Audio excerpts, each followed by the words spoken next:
Hey, thanks for clicking on the video. Today we're checking out a hunter build, one that should feel familiar to any veterans, but has been updated to the newest sandbox.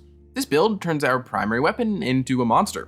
From just a single mag, we can erase a high health enemy like Carl, while simultaneously generating about 35% of our super on top of having so many other buffs. This is a great build for endgame content, and I think you'll enjoy it. But before we begin the breakdown, I'd like to remind you there are timestamps down below for your convenience. There's also a dim link so you can just grab this build and go. And if you enjoy this build and want to see more from me, a subscription would be greatly appreciated, as well as joining the Discord, also linked down below. Now with the standard YouTube shoutouts done, we first want to start this build with our exotic weapon of choice, Malfeasance. This kinetic exotic handcannon has its main perk that reads, shoot tainted slugs that burrow into combatants. Stacking enough slugs causes them all to explode, stunning surviving combatants strong against unstoppable champions. Now this is frankly a really old exotic, but it's seen some changes since its release. At base, as an exotic primary, it does incredible damage against red bars. As for anything that might happen while slaying out with this weapon, rarely when enemies are really stacked up, you can get some explosion damage on kills. This is caused by the main exotic perk where our bullets burrow into enemies. And when enemies die, those bullets explode. As for activating these on an alive enemy, after 5 shots, we can see that we get 5 quick detonations. Value-wise, these explosions are about equal to a crit from the weapon, so every 5 shots, you get about 5 shots worth of damage, instantly. This grouping of explosions has a small radius, but can hit multiple targets, and as the description stated, this can also stun unstoppable champions. Then, looking at its other perk, it just states that it deals increased damage against Taken, and that is 25% bonus damage, which is kind of crazy. Also, as a quick fun fact, enemies with a Wither Horde in them also count as Taken. But now moving down the line, we have its catalyst that gives us Vorpal Weapon, which simply reads, increased damage against bosses, vehicles, and guardians with their super active. This is kind of meh for a standard primary weapon. You know, you don't really want to do DPS with those, but Malfeasance here, it's actually perfect, and maybe the best catalyst it could have gotten. But before looking at why that's so good, I do want to emphasize how nice Malfeasance feels. As enemy health bars get higher, Malfeasance gets stronger.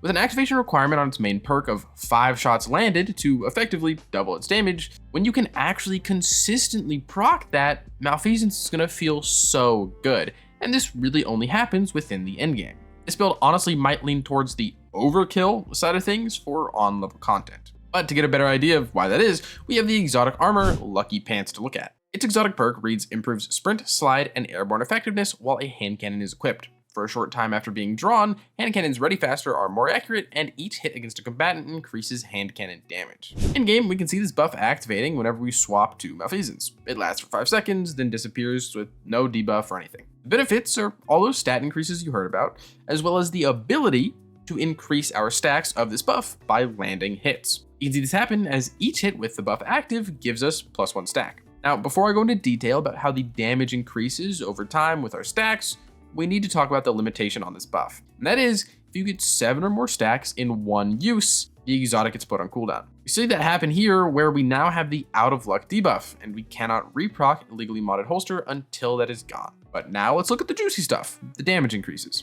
Each stack, capping at 10, offers plus 45% increased damage. You can see the ramping effect easily against red bars where our standard damage was 9k, then with 1 stack it went up to 14k, 2 stacks it's now at 18k, 4 stacks is now at 23k, etc. We're getting a big damage increase with every single shot. And at times 10, which again is max, every shot is dealing 450% increased damage, which leads to crits at Carl hitting for 33,936. These are similar damage values to special weapons, but we retain the high rate of fire from the handcannon. Although I do need to mention the explosions that Malfeasance produces don't increase our stacks, nor do they get buffed by the stacks. But even with that, these two exotics pair beautifully, and you can combine these with pretty much any subclass build. There are absolutely some ways you can optimize this to even further increase our damage and just the feeling of this gun, which takes us to our subclass. Today we're on Prismatic mainly for the general effectiveness of all its abilities. For our super, I really like running Silk Strike. This is a nice get out of jail card for GMs and similar content, as well as being good for spammability since it's a roaming super. Of course, Golden Gun works as well, but it's more geared towards DPS. Don't count it out though.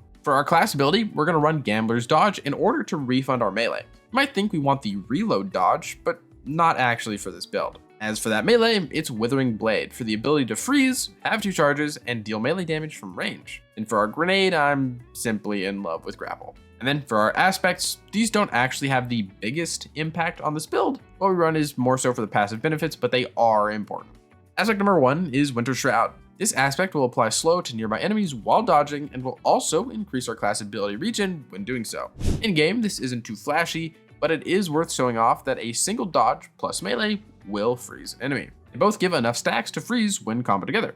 And because you get a melee when dodging, every dodge should be a guaranteed freeze, as long as you're close enough. As for our other aspect, we have Stylish Executioner. Honestly, this doesn't do much to the build, but it is so nice. Any debuffed enemy, whether the debuff is slow or something else, when they die, you go invisible. Running a weapon with something like destabilizing rounds means you can essentially proc invis whenever you need it for some very good survivability on demand. But now back in the subclass, there is one fragment that needs a showcase, and that is Fast of Command. This says freezing or suppressing a target reloads our weapons while also giving us some stats. It also spawns some elemental pickups, but we don't really care about that. What we want is that reload.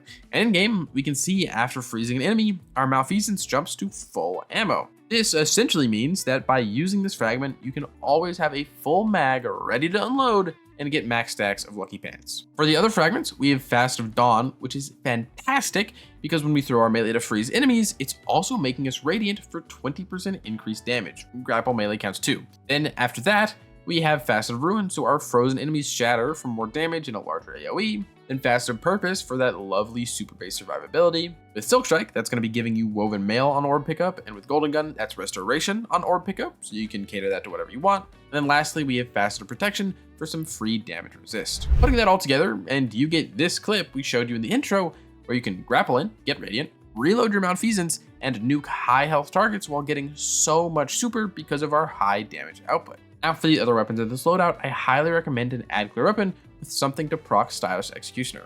Lotus Eater is my go-to with Repulsor Blaze and Destabilizing Rounds. In this loadout, you can use Malfeasance whenever you want, but it shines as a health bar deleter. So you want to cater your other weapons to be more so about clearing hordes. Heavy weapon can be whatever, I have a sword on 90% of the time. Now, onto our armor. Stat-wise, you want Resilience, Discipline, Mobility, then Recovery in that order. Then on the mod side of things, we have some interesting picks that might mix you up. Helmet is going to be double Siphon, 1 kinetic and 1 for whatever Ad Clear weapon you have. In the dim loadout, that's Void. On the arms, we run a heavy-handed, so our shurikens and grapple melee can make orbs, and 1 kinetic dexterity so we can swap to our Malfeasance faster. On the chest, we save that for activity-based resist mods, and on the legs, 1 recuperation for instant health on orb pickup, 1 innervation for a chunk of grenade on orb pickup, and then a kinetic holster so that Malfeasance reloads by itself whenever it's not equipped. This is pretty slow and it's only about 2 bullets at a time, so don't think it's too crazy. But then on our class item, a powerful attraction to collect orbs when using our class ability, special finisher for free special, and a proximity ward to become invincible when finishing enemies. And then lastly, before our gameplay loop, the artifact actually isn't too important. If you're using a void weapon, use Volatile Marksman for free volatile rounds, and then Maligned Harvest so that same weapon can apply a weaken. Then what everyone should run is Vile Weave so that tangles we spawn sever enemies, and then 2 shreds so that severed enemies get unraveled when we shoot them, as well as spawning pulsing waves that give you Woven Mail when nearby. And then finishing Strand Investment on the artifact, Horde Shuttle so unraveled enemies spawn Threadlings. And then you should also run Limit Break for increased super damage when casting it with a matching buff. For Silk Strike, it's Woven Mail, and for Goldie, it's Restoration or Radiant. But now, we can finish this build with the gameplay loop. Fights begin usually without much crazy stuff going on. You can use Malfeasance or your Ad Clear weapon, just try not to go above 7 shots of Malfeasance at a time. Move until you find a champion or mini-boss type enemy that you want to nuke, or just a healthy group of ads. Start up your nuking process by getting a Radiant through grapple grenades or shurikens, then just swap to Malfeasance and unload. Most things are going to die or become really close to death for an easy finisher or clean up with your other weapons. Repeat what you just did hunting for your next target, but if an enemy shows up and you suddenly need to reload Malfeasance, make use of command by freezing something, preferably with your melee to reload Malfeasance, give yourself Radiant, and then you can go to town once more. Just be conscious of those stacks so you don't get caught out with no damage increase. Also, remember that Malfeasance can stun unstops, which also means it can't stun anything else. Continue using bursts of Malfeasance and Ad Clear weapons until you need to pop super. Don't save it because it generates so fast, and use that to do whatever. This is also the same for Transcendence, as Malfeasance will generate both sides as a kinetic weapon. Really, the build boils down to shooting malfeasance with a 450% damage increase. There is a bit of a learning curve to not be constantly running out of luck, but once you figure it out, this build is great and it's pretty easy to pick up. And with that, I think that's everything I wanted to say today. Thank you so much for getting this far into the video. Your viewership means an absolute ton. To support me, support the channel, a like, a comment, a subscription, joining the Discord goes a very long way. If you want to support me and support the channel, but you can't think of a comment down below. Lucky build. With that, as usual, I hope you are having a great day, and I hope to see you around.